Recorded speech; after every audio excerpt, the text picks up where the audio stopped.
একটি মহাশক্তিশালী সাম্রাজ্যের কম্পমান অবস্থা। লোকটি কি বলেছিল? সে বলেছিল, আপাতত তুমি চলে যাও। যখন আমার জন্য আরও সুবিধাজনক সময় আসবে, তখন আমি ডাকব। ওটা কখনোই ঘটেনি, বন্ধুরা। এটা বাইবেলে নেই। যাই হোক, ফেলিক্স একজন পথভ্রষ্ট মানুষ হিসেবেই মারা গিয়েছিল, কিন্তু সে সেরা সুযোগের সময় না বলেছিল, কিংবা অপেক্ষা করতে বলেছিল। এক সর্বজ্ঞ, সর্বশক্তিমান এবং সর্বপ্রেমময় ঈশ্বর তার জন্য যে সেরা সুযোগ দিতে পারতেন, সেটাই ছিল।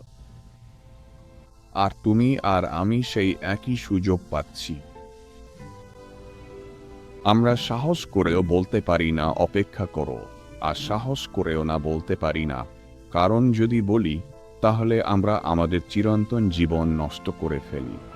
এবং কেউ তোমাকে উল্টো কিছু বললেও কিছু যায় আসে না, ঈশ্বর এটাই বলেছেন।